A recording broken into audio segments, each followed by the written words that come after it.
Okay, so Be'ezras Hashem, we're going to be looking at Torah Memtes in Likkutei Moharan Kama. And for sure, tonight we're only going to get halfway through the teaching. It's not a one-time teaching, even though some of it is repetitive. Rabbi Nassan bringing the words clearer.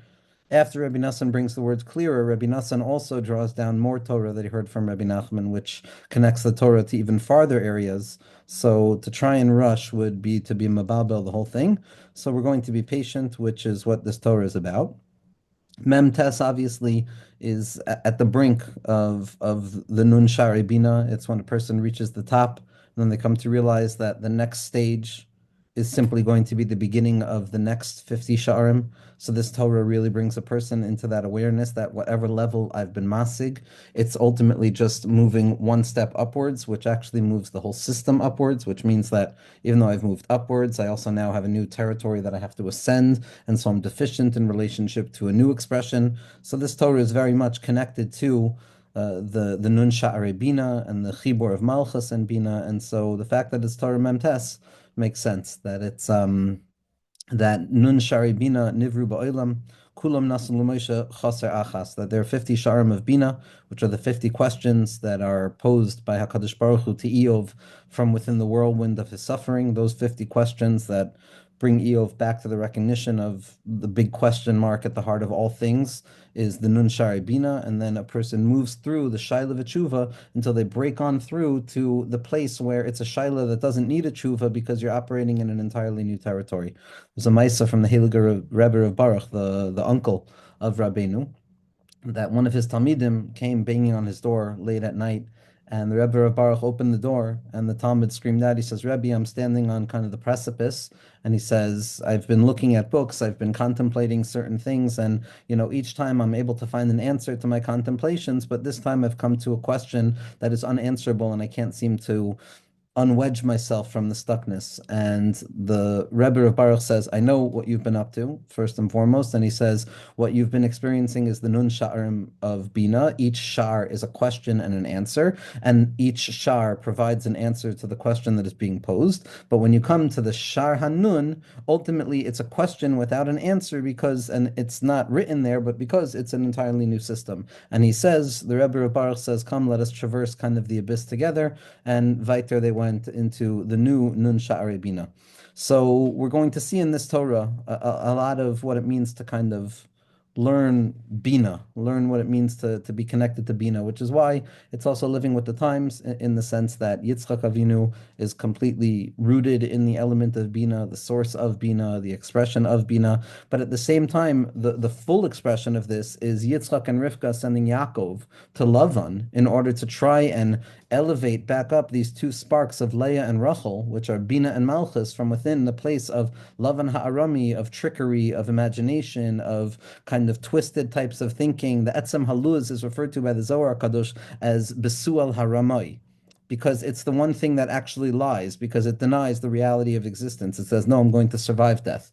And that's the place that Yaakov Avinu needed to draw his wives from. That's where Klal Yisrael needed to be born out of. And this Torah is ultimately about the yichud of the Beit Ilah and the Beit Tata, Yerushalayim Shel Mala, Yerushalayim Shel Mata, the Hey Ilah and the Hey Tata, which is Bina and Malchus, Malchus and Bina, which is why we're going to be looking at this Torah, just because this is what the Torah of the week is going to be about, Be'ezras Hashem. So with that, we'll get started.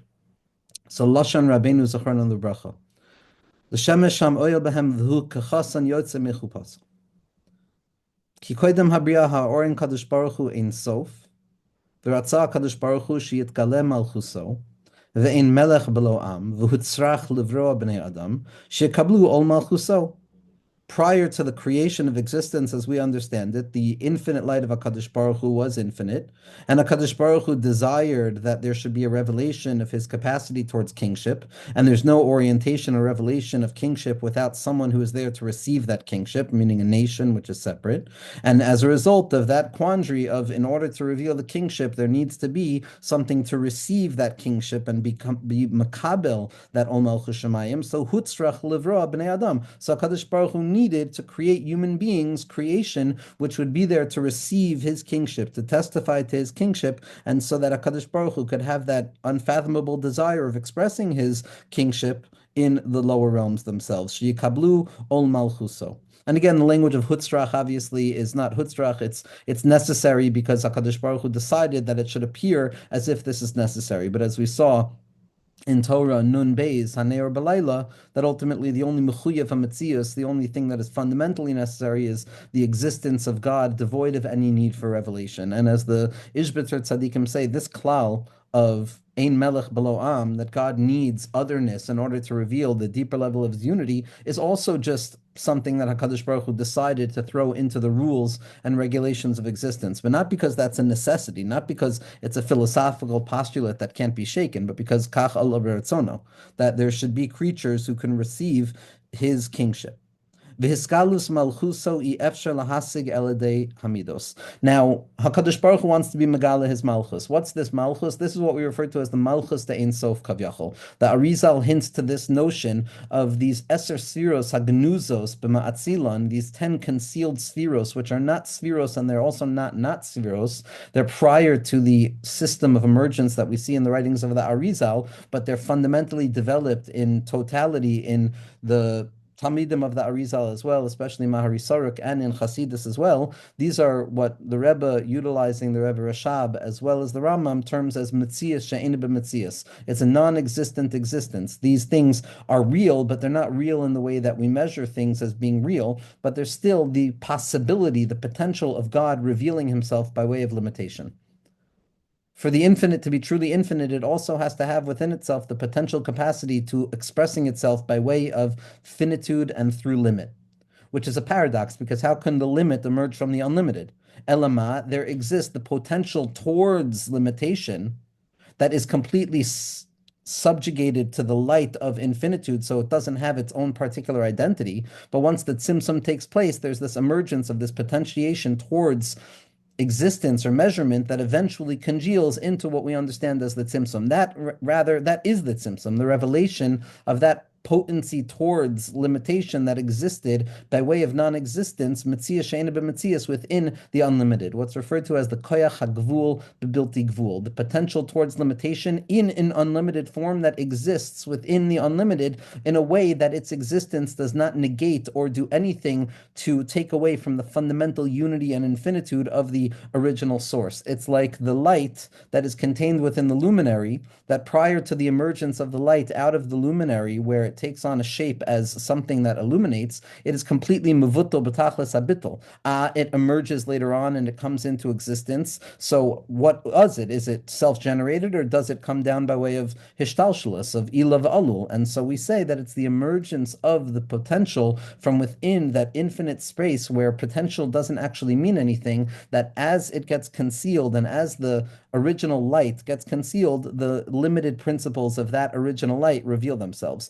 Now, this hiskalus of Bria, which is the emergence of the unlimited, the potential towards limitation from within the unlimited, the koyach hagvul bebilti gvul, as Rabbeinu Azriel calls it.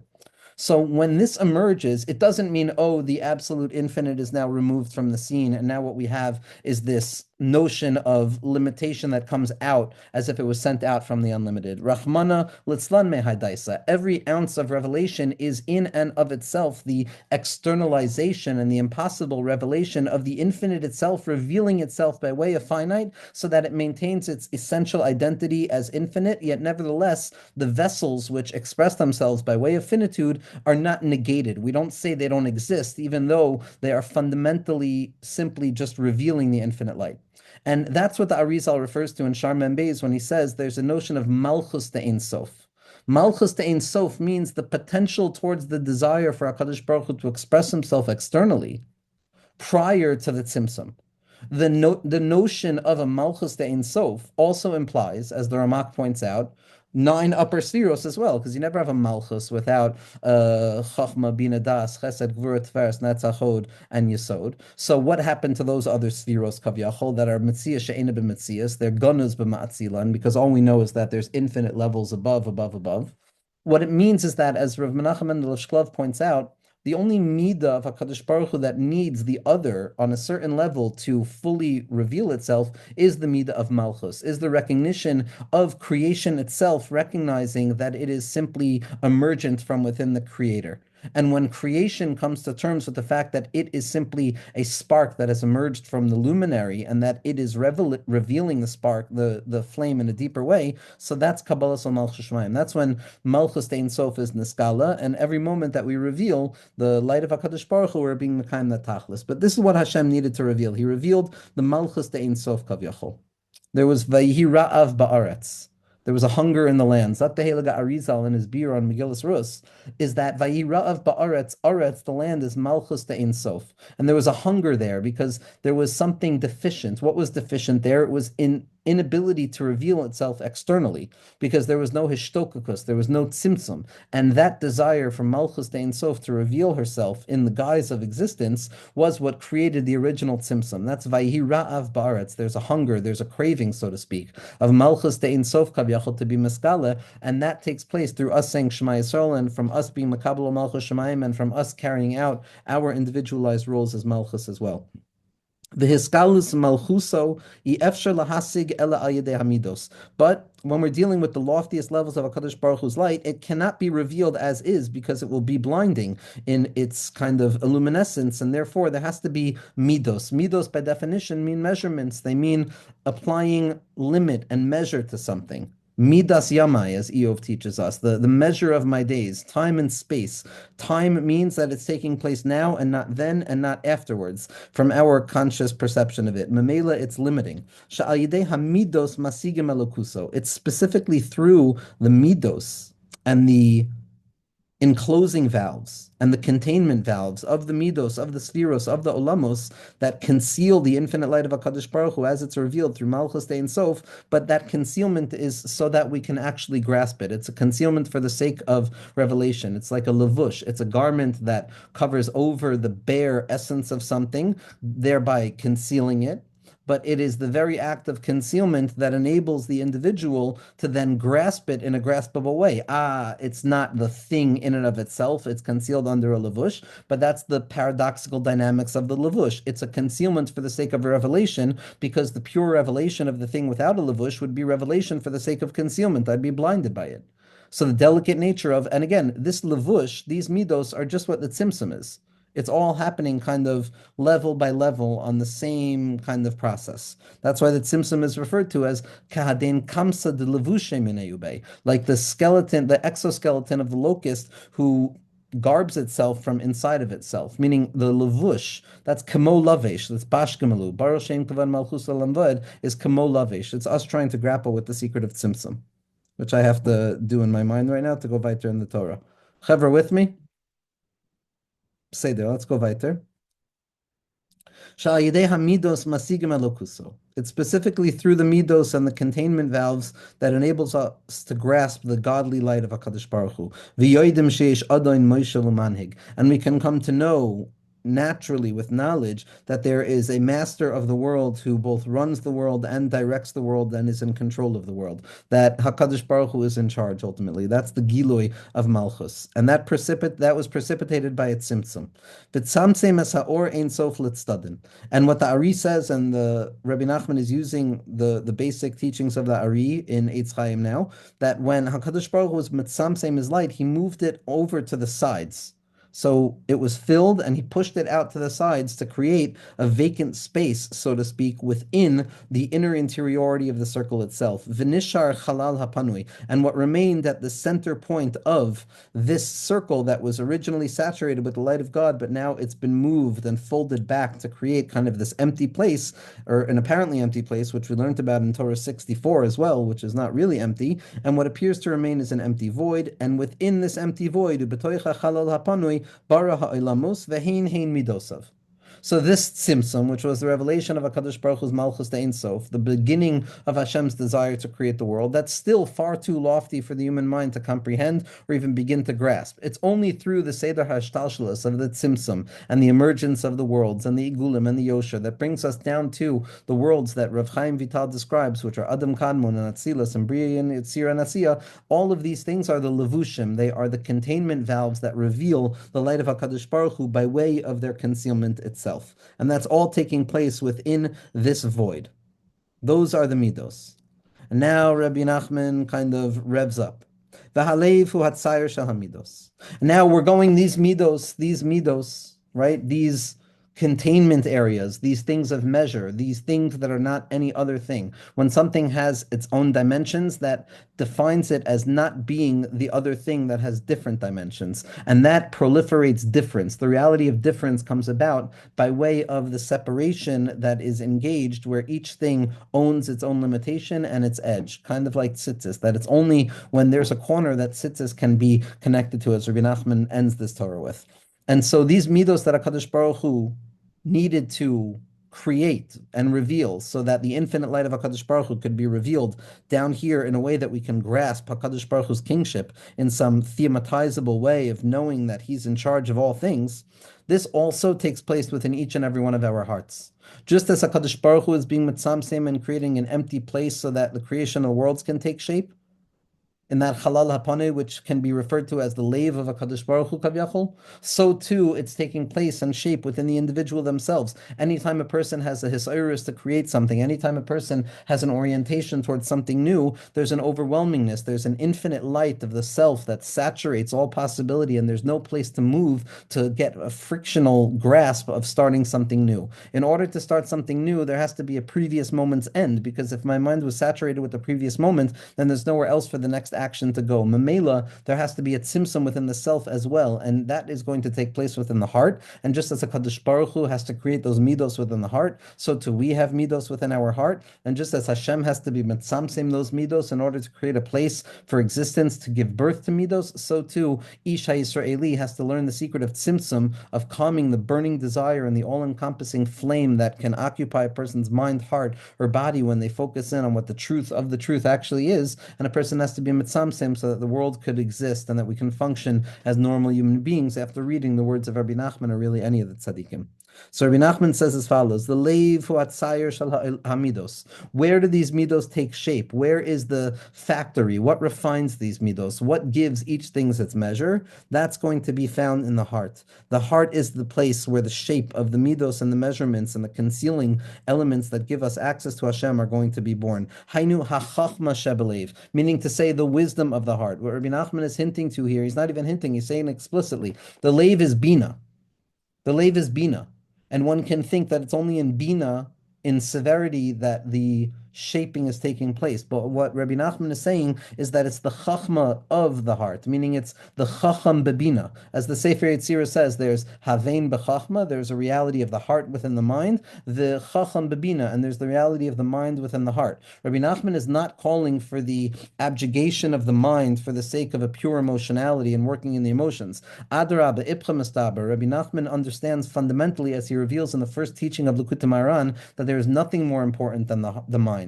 Chachma is the ikar. We have to be megala bittul, but the only way to be megala chachma properly is going to be drawing it down through the heart, which is bina, through the tzimtzum, through the concealment, where you could come to realize that chachma still exists, and that's one of the elements of Rabbi Nachman's Torah, where it's the secret of a leiv basar, that Breslov comes to break open the leiv ha'evan and reveal the leiv of basar, because very often a person thinks that the mind and the heart are separate. Rabbeinu's Torah comes to be megala, the nekuda of chachma within bina itself, which is going to reveal the light of Keser. So the way that the midos are formed, the work that needs to be done in order to create a theoretically healthy space for divine worship and functionality in this world has to be done with the chachma shebelev. Like the pasuk says, ubelev kol chacham lev, and it was in the heart of those who have wisdom of the heart. Wisdom of the heart is the chachma that descends down into bina, and it takes on a new power there, because prior to the descent of chachma into bina, prior to the descent of the all into the part, the all assumed that it could not exist when the part was present, because it stands in stark opposition to it. And therefore Chachma remains Chachma, Atzilus remains Atzilus, and nobody wants to go down into Bina. Comes along Rabbeinu, in the derech of all of the tzaddikim who spoke from this level, like Rabbi Shimon Bar Yochai in the Zohar HaKadosh especially, and like Moshe Rabbeinu, that be'emes, the tachlis is to draw the chachma into the heart, not to be afraid to allow the chachma to break open and to splinter and to express itself in many different ways, because it's specifically in the heart that there's going to be the intensification of the power of Chachma, because it can descend down into the heart and it's still going to survive. Ubelev kol chacham lev. V'ikar hayetzira haysa b'chachma. The main formation and the main work of creation takes place by way of chachma, takes place by way of bittul. Kamoshakasav, like the pasuk says, kulam bechachma asisa. Everything is about chachma. The tachlis is chachma. Chachma is bittul. Chachma is ayin. Chachma is light. Chachma is simcha.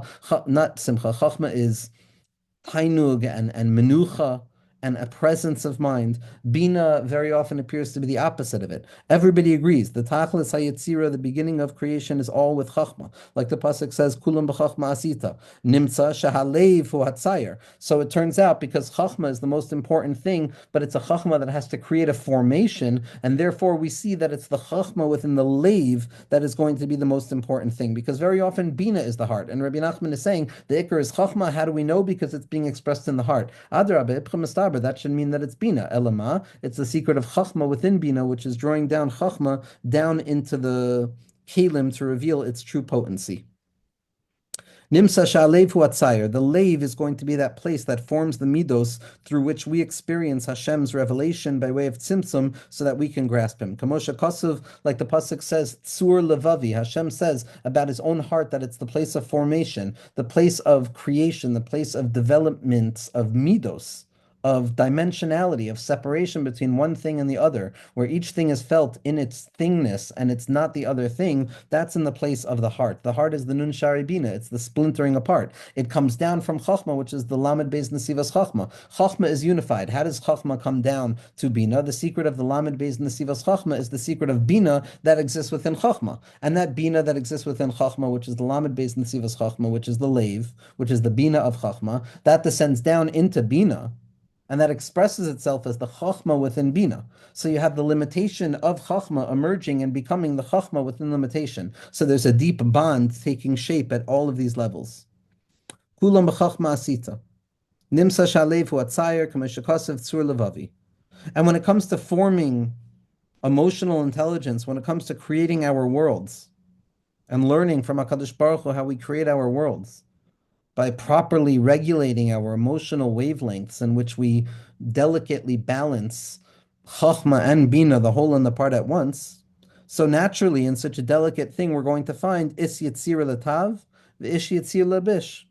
When you come into the territory of creation, of separation, of bina, you're always already splitting into two. Achas dibur aloikim shtayim zu shamati.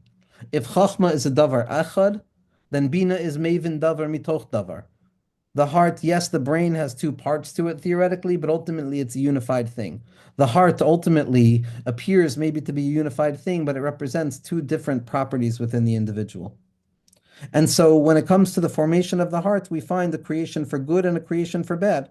Sha'amru Chazal, like Chazal have told us, Vayitzer Esa Adam, that HaKadosh Baruch Hu formed the individual. B'shnei Yudin, why is the original creation of the individual in the ideal state spelled out with two Yuds? Chazal already tell us because there's a splitness inherent within the existence of the human being. There's Adam 1 and Adam 2. There's the Nefesh HaBahamis and the Nefesh HaLakus. There's Yichud Ilah and there's the Yichud Tata. There's the Musar and there's the opposite of Musar. There's Brisk and there's Chasidus. Each person is composed of two parts within themselves. And so too, by design, the self is split into two parts, because when you're dealing with the creation of a world and allowing for there to be constrictive elements that allow the light of HaKadosh Baruch Hu to reveal, you're always already operating in a place where it could be one way or the other. When you're dealing with concealment, when you're dealing with formation, when you're allowing something to operate as if it exists separate from the infinite light of HaKadosh Baruch Hu, which is the realm of Bina, by definition, what happens on that path is that now there's two ways to go. Bina miklal deta'a, as Chazal say. You have Bina. The implication is that you came to a place of having already made a mistake. Ein adam oimed al divrei Torah ela im kein nichshal behem. In the place of Bina, there's a splitness, and that's inherent within the original creation of man. That is not some secondary post-traumatic symptom. That is by the very design itself, that the human being has two yuds to them. Behem shnei yitzarim, and these represent the two parts of the self, the two drives, the Yetzer HaTov and the Yetzer Hara, which is the Malach Ra and the Malach Tov that follow us. These are the forces, the drive towards creativity and the drive towards destruction that operate within each and every person by way of design. It's the Yetzer HaTov and the Yetzer Hara. Hainu, what is the Yetzer HaTov and what is the Yetzer Hara? It is Machshavos Tovos are the Yetzer HaTov and Machshavos Ra'os are the Yetzer Hara. Rabbi Nachman is spelling it out stage by stage. When you enter into your heart in order to create create the opportunity to experience a new moment, which is a new world. One must follow the path of HaKadosh Baruch Hu to be mitzamsem. That simsum takes place within the heart. Once the heart is engaged, there are two places in which that heart can go. It can go towards positivity or it can go towards negativity. What are those things? That's Yetzer Tov and Yetzer Hara. Yetzer Tov is a good thought that a person has, and Yetzer Hara is a bad thought. Meaning to say, again, just to reiterate what we said before, if we were just talking about the lave, then machshavos would not be the Yetzer Hara, because machshava is shaykh to the place of chachma. But because we're talking about the chachma shebebina, and we're talking about the mind of the heart, so then already we're talking about visceral emotions, which are already a form of thinking. We're talking about the emotions that we have access to, the states of moods that we find ourselves in that are not simply feelings, but rather real shapes and shades that we look at the world through. We're talking about the real midos work, the chagas work, those places of the heart, the drawing down of chachma into bina. That's where the machshava tova or the machshava ra'a is going to be. Ki ikar hayitzarim, because the main expression of the drives of the yetzer, which occupy this territory of the heart, which has now become a vacant space, him hamachshavos v'hachachmos shabelev. The truest expression of the Yetzer is not so much the actions that a person engages in, because when a person is engaged in an action, usually it's already Gavra Katlina Katal, right? The person's already been dead. The fall does not begin with the action. The fall ends with the action. The fall begins in the shift of the heart within the mind, that then becomes a shift in the mind within the heart, and then slowly but surely it descends down into the habituated state of embodied kind of habit, and that's where the negative action takes place. But a person is not necessarily in a place of bechira all the time when it comes to that. What a person is in bechira of is the machshava shebelev, the way that a person is going to think. Machshavas rosem yetzahara ki ikra yetzarim him machshavos va'achachmos shebelev. Kamo shakasav, like the pasuk says, ki yetzer machshavos libo, as the pasuk itself reveals to us in Parshas Noach, in terms of the true condition, or in Parshas Bereshis, I think, at the end of Parshas Bereshis, the true condition of the human being is that the machshavos of the lave have become negative. Now, the negative is just a qualification of the essential nature of man as it expressed itself in the times of the flood. But the true description of the mensch is machshavas halev, the thought of the heart, that place of the yetzer, that place of bechira, that place that can make us into malach, and that place that can take us down into animal. Worse than an animal, higher than a malach. It's that kind of in-between place, which is the territory. And we'll see that the heart is the very battle between Rachel and Leah. When there's a connection between Bina and Malchus, so the machlokes is always about one shetach in the heart, one place of Tiferes, where it either is going to be the bottom of Leah or the top of Rachel, the bottom of Bina or the beginning of Malchus. And that's where the Chaydev, the Eitz Hadas came from, and the secret of Chava kind of crushed up the grapes and served wine to Adam. This territory of the heart, where the legs of Leah dangle into the territory of the head of Malchus, is the battle. This is the makom of the machlokes between the Kav Yamin and the Kav Smol. This is the site of where we're always trying to work. This place of the machshava shebelev. What Rabbi Nachman means when he says that mishiyesh lo leiv Yisraeli ein shayach lo makom klal. That someone who has a Jewish heart, then space doesn't really make a difference for them, because if you can draw machshava into your heart, you're being mechaber chachma and bin, and you're building Beis Hamikdash in the secret of das, and therefore you don't need a place. When a person is thinking negative thoughts, what they're doing is they're polluting the halal of creation and existence that has been formed in their heart, as well as the halal and the pollution that emerges into the halal that HaKadosh Baruch Hu has created in order to create the world. It affects us on a personal level, and it also affects kind of the zone in which we find ourselves in. Our negative thinking has an impact on those around us, not by any way of magical thinking, simply that, people are strange when you're a stranger. If you're acting a certain way, people are going to have a particular reaction, and mood is kind of contagious ultimately. Shesham hiskalus hamidos. In this heart that can become polluted as a result of these negative thoughts, that's the place of the formation of the midos. Ki halev hutzur ha'olamim. Because the heart is the place of the formation of the worlds. And here Rabbi Nachman never really made a distinction. He never said, okay, Adkan, I'm talking about HaKadosh Baruch Hu, now I'm talking about the human being. He kind of allowed it to go in one fell swoop, and an emergent idea, that talking about the way HaKadosh Baruch Hu creates worlds, and then slowly but surely we find ourselves confronting kind of the world creation process that we experience in our hearts at any moment. Ki halev hutzur ha'olamim. Hainutsur hamidos. That's the place where we create the frames, the moods, the outlooks, the perspectives, the schematic forms of thinking that we have ready and at hand, right? That's the factory. They're formed in the heart.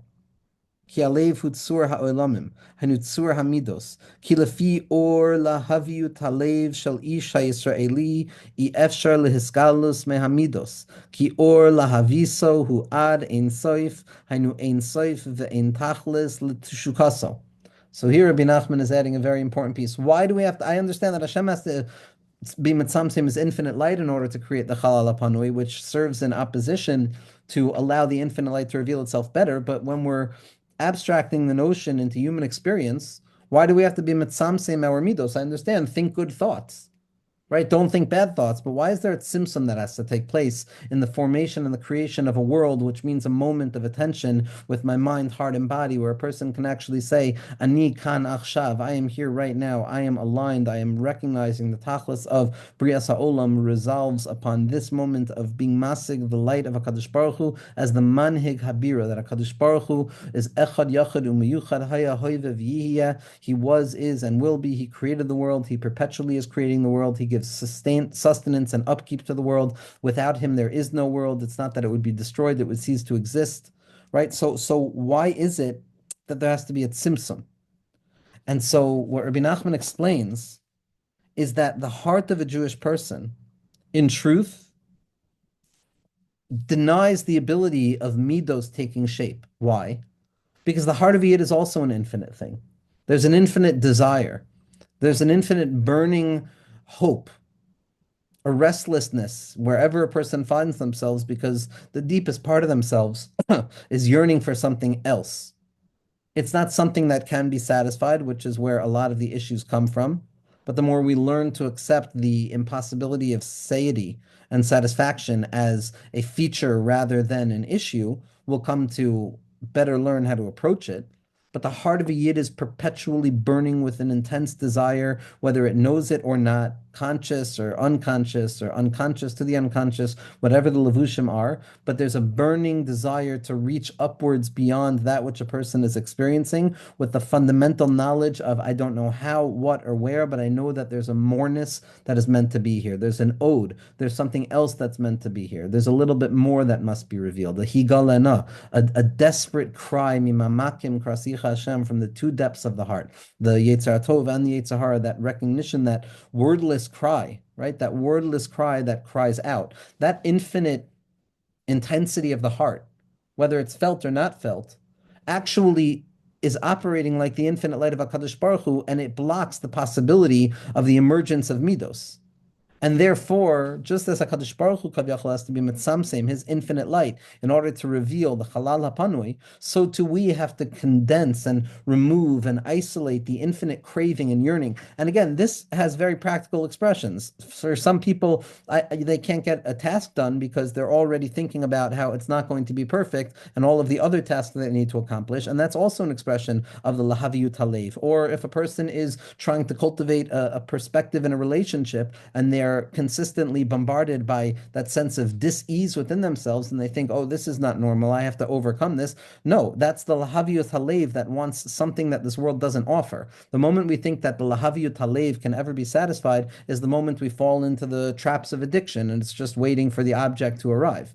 The lahaviyut halev, as Rabbi Nachman describes so powerfully in the story of the Lev and the Ma'ayan on the third day, when the stuttering beggar comes and describes how he knows that he has the most beautiful words in the world, where he describes this love sickness, this potent battle and connectivity that takes shape between the heart of the world, which rests on one edge of the world, and the mountain with the rock on top of it, which is where the stream of Chachma comes down from. This secret of the Chibur of Chachma and Bina. But what this practically means is that in order to do anything, a Yid has to make a pause. A Yid has to make a tzimtzum. A Yid has to create a makom first, because the world is either so saturated with light or so polluted with darkness that a Yid is not going to find that they have a place. I'll either be with the makom, which is HaKadosh Baruch Hu, or I'll feel that this world is such a place of filth that there's no place for me. The only place is going to be found within the heart, and a person has to tap in and make that decision to create a place within their heart, because the light of yearning, the light, the burning light in the heart of a yid is ascending up to the infinite, meaning to say there's no end and there's no limit point to the yearning of the heart. V'tzarech litzamseim ha'heslavus. And a person has to contain the yearning, to contain the desire for more, to contain that dissatisfaction or that pessimism that emerges from not seeing what one truly knows can be seen. And they have to be mitzamseim the hislavus. They have to become human. They have to live in that place of being human. Kedei sheyishar b'leiv halal, so that we can actually leave a void within our hearts, an empty place that's ready for what? Ready to be engraved upon, as Rabbi Nachman explains in the first Torah. The whole book of Likkutei Moharan is teaching us how to have an empty heart that is ready to be engraved upon. And then we engrave upon our heart with our thoughts, which is what the first teaching is about, of drawing down the light of Chachma, which is the light of the Shemesh, through the Nun, which is the light of Bina and Malchus, to reveal the Tuf, which is the engraving, and the Rishimu, the real engraving on the heart itself, so a person actually feels something and has a moment of experience in this world. A person has to be mitzamsem the hislavus, so that there should be a halal, a void in the heart, as the pasuk says, "Velibi halal bekirbi, velibi halal bekirbi." Libi halal bekirbi, says David Malka Mashiach. He goes through this process. He creates the tzimtzum. Va'al yedei hatzimtzum shaleh hislavus, and by maintaining that semblance of attention and mindfulness and moving away the intensity of feeling that distracts me, then I can do something. Then I can allow my midos to actually be poel something. Then chesed can meet gevura, gevura can meet chesed, teferes can emerge, and the teferes hane'elam is niskala, because this is the secret of being a yid. The giloy down here is the ikr tachlis. The tzimtzum of the heart is what enables the giloy down here. Then the midos can emerge. What it literally means to be a normal person who serves HaKadosh Baruch Hu in this moment, because in truth, as we know from the tzaddikim, one mitzvah was enough to take a yid, a tzaddik, out of the world. But to be someone who does more mitzvos, more and more, and the ability to be accessing the infinite light and also maintain one's sense of identity, that's the secret. Nadav and Avihu have the burning desire at the heart. Other people have full and functional grasp of this world in and of itself. But to be both at the same time is the secret. To have the Chachma and the Bina at the same time, to have a lave that is burning towards Shamayim, but there's an active tzimtzum that's taking place. Like when you look at the tzaddikim and their fists are clenched, because what it reveals is that ultimately the immense amount of effort that it takes to allow 1 ounce of revelation to take shape. And that when we see the tzaddikim amitim, any ounce of revelation is ultimately testifying far more on the gradations of tzimtzum that precede that ounce of revelation. Rabbi Nachman said that to Rabbi Nassan explicitly. He talks about this in so many places. The book Likkutei Moharan is a tzimtzum. This is a tzimtzum. Its sefer is a shame. It's a tzimtzum. It's a concealment. It's a heart. It's a book that's alive, that reveals the infinite light that HaKadosh Baruch Hu is sending down through this particular tzaddik. To make the halal and the lave, through the tzimtzum of the hislahavus, through the calming down, the saying shah, shah, to the burning of the heart, a person can come to a place of the revelation of the midos, and a person can come to serve God in an orderly and measured way. The machshavas tovos shebelev heim yitzrim tavin. And when a person is now thinking thoughts within the heart, the good thoughts are the Yetzer HaTov. I'm creating a good world with this moment of thinking. Sha'al yadon nisgalin pu'ulos umidos tovos. That with machshavos tovos, then diburim tovim come, and then there's od yoter tov, and there's more light that comes about by way of the concealment, by way of the measuring through the good thoughts, the positive affirmation of existence, the saying yes to the world, the seeing the nekuda tova. That's what a machshava tova is. That's what it means to create a world for there to be a goodness that reveals itself. But when a person is stuck in negative thinking, we're polluting the heart in the aspect of the arlas halev, in the covering over of the heart, the thickening of the heart, the lev ha'even that prevents a person from feeling anything. And that existence falls into disarray and it breaks, and that world that was created through the tzimtzum falls into darkness. In the Bechina of the Arla Salev. When I'm thinking negative things, it's going to have an impact on the Chachma Shebelev. The Chachma Shebelev, the Lamed Beis Nesivas Chachma, the connection, the point of connection between Chachma and Bina is the principle of imagination, which is very often associated with that place of Leah. As we're going to see, this point of connection between Chokhmah and Bina, the lip at which both are being satisfied because it's operating at the edge of both and therefore it has shaykhs to both. That's going to be the place of Leah, which is going to be the moichin of Yashsut, which is kind of the lowest place of thinking where our contemplative or intellectual processes begin to merge with the emotional experience. And rather than fighting against it for the sake of the purity of the thought, there's a process of tzimtzum and an embracing of that concealment that Leah brings, that Alma de Iskasia, the Eine Leah Rachos, and the realization that in truth imagination belongs to the domain of Esav because it goes after this worldliness. But the secret of Leah is that she cried enough to refine the secret of imagination, that it doesn't only have to go down and enhance this worldliness and the habituated state of self, but it could actually go back up into the Moichin themselves and reveal more than mind itself, which is the Sharish of Nevuah. And we're going to see that it's Navi Lavav Chachma. That the secret of the Navi is the Lavav Chachma, the drawing down of the Chachma into the Lev. We'll see this as it becomes more important later on in terms of the Besa Ilah, which is Leah, and the Besa Tata, which is Rachel, and the Machlokas between the two, and the perpetual dance between the two. In the Bechin of the Arla of the Lev, and we destroy the creation of that moment, which meant to be the Chachma and the Lev. Because the Yetzer Hara is the Tipshus Halev. The Yetzer Hara ultimately is the stupidity of the heart. The stupidity of the heart to be dragged by something that's not real. As Rabbeinu explains, that the Yetzer Hara is ultimately dimyon, as we're going to see, or we saw already in Torah Chafei, Baruch Hashem, with the Shamir worm, and how Rabbeinu only wanted to call the Yetzer Hara dimyon, because as he says in Sichos Haran, that Ketzi Dami HaYetzer Hara, it's running around with its fist clenched, implying to each and every person that it holds that secret object that is lacking at the heart of their existence. It's the thing that's finally going to satisfy the chuka ad ein sof of the heart. And we chase and we chase and we chase and we get and we get. And suddenly, when we're finally ready to have what we think is going to satisfy us, a thought, a feeling, an experience, so the Yetzer opens its hands to show that it's klum, it's nothing, it's emptiness. It's not a musar shmuz. It's not meant to belittle the value of physical pleasures in this world. Rabbeinu does that far more than enough. He doesn't have to do that kind of by way of a hint. That's fundamental. Yiras Shamayim, Yiras Achet. But over here, Rabbi Nachman is revealing something more subtle, I believe, in terms of the functionality of the imaginative process in which a person kind of cultivates a craving cycle that now ferociously kind of craves after something real. But if we can arrest that imaginative principle of the Yetzer Hara, which kind of makes it seem like there's a need, and bring it back up to Kedusha, so then the imagination is going to become the engine that perpetuates more and more of Hiskalos of Emunah, more and more Chachma. And that's where the stupidity of the heart, the stupidity is the notion that maybe I can be satisfied by this negative thought. The negative thought, chasing after a craving, is ultimately rooted in the stupid sense that this craving will actually satisfy me. We've spoken about this point that I received from my mentor when I was working in St. Louis, that he was about to relapse back in his alcoholism. He had maintained sobriety for about a year and a half, and he was about to fall back in. He had his entire cup of vodka filled to the brim, and he had a spiritual experience, and it said, "You fool, there's not enough vodka in the world to make you feel the way you want to feel."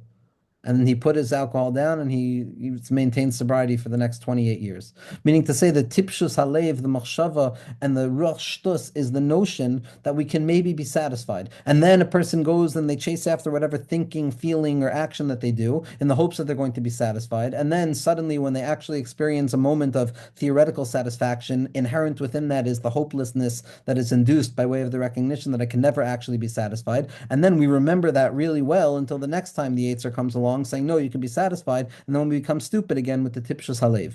Stupid is not the proper word to use it to describe, but that's the tipshus halev, which are the machshavos ra'os. It's like when Rabbi Nachman says that misha rotza kavod hu shota, someone who wants honors or honorifics is a fool. It can't mean, well, it could mean that someone who actually desires that is foolish, but I imagine most people have a certain desire for authentication or a desire for affirmation. I can only reflect on my own experiences, though. But kavod, it seems impossible not to seek out kavod, right? So what does it mean when Rabbeinu says, Misha rotza kavod ushota? It means that if I think there's any amount of kavod available in the entirety of existence to actually satisfy the craving for the kavod that I actually feel I deserve, etc., then I'm an idiot.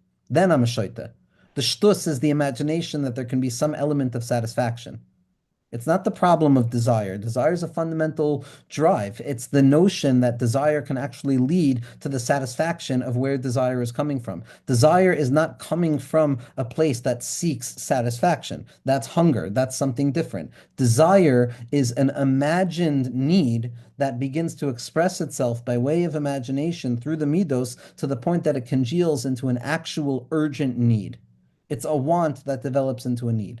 And the stupidity is to think that by pretending, oh, this is an actual want rather than this dimion that I'm going to be fighting against my whole life, and I should just feed whatever it wants to be fed with right now, that's where the stupidity is. Chev, are you with me on this?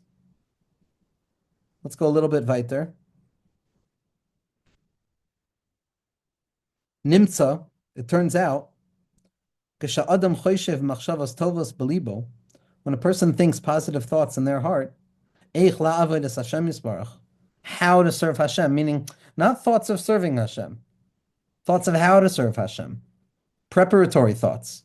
Rabbi Nachman says elsewhere, I saw today, I'm forgetting which Torah, that a mitzvah means a mitzvah, but really it means any positive thought or orientation that a person has towards Kedusha in this world is also nichlal in the notion of doing mitzvahs. That a person is perpetually engaged in the desire to try and come closer to HaKadosh Baruch Hu.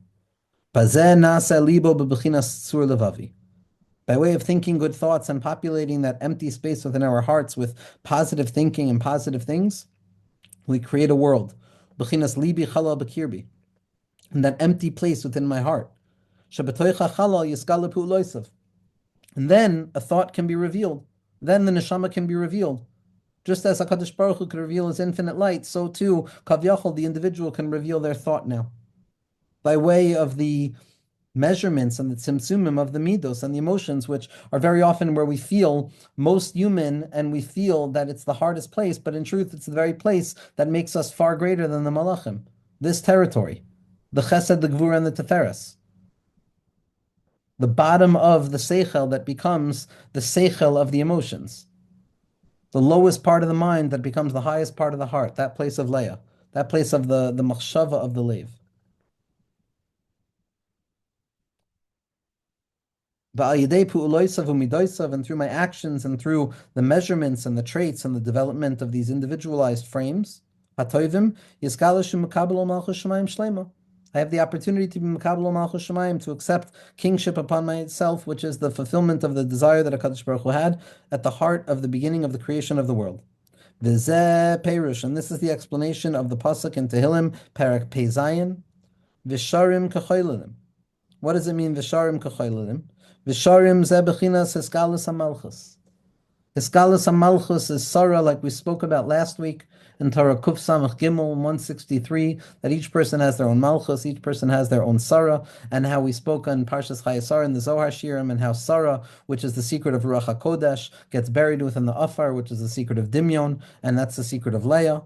So it's Sharim Kacholim, when we wanted to reveal Malchus, when we want Sarah, who is Shaira al Ha'olam Kulo, that Ruach HaKodesh that was expanding across the entirety of the world, in the Bechina of V'haya Hashem L'melech, the Hiskalus, of the light of HaKadosh Baruch Hu, when the light of Sarah is Miskale, when Malchus is Miskale, in the entirety of the world, when is that going to happen? Kechoylelim kol ma'ayonim bach. Meaning it has to be specifically through making the halal in your heart to reveal the light of HaKadosh Baruch Hu. Hainu lefi hachalal shenase al yedei machshavois of HaKadoshim, in accordance with the vacant space that we create within our hearts as a result of the positive thoughts that we have to allow a new world to take shape within our minds.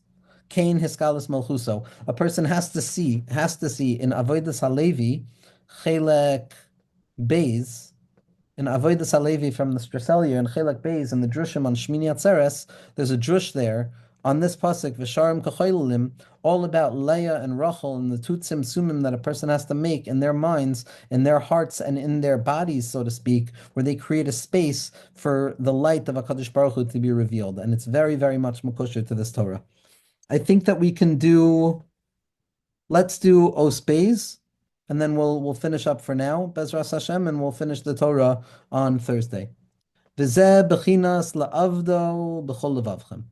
And when a person has done this, when a person has created this world within their heart by way of a positive thought, and they've enabled an experience to take shape, This is what it means to serve HaKadosh Baruch Hu with all of our heart, with the Yitzhar Tov and the Yitzhar Hara. Ezehu avodah shebelev. What's the avodah that is taking place in the leiv? This is tefillah, because tefillah is malchus. Tefillah is the recognition of deficiency. Tefillah is David HaMelech, va'ani tefillah. Tefillah is the malchus, it's the tzimtzum, it's the vacancy that is there so that it can now receive the engraving, just like the process of imagination, which engraves thought upon the mind so that it can descend into the place of emotions.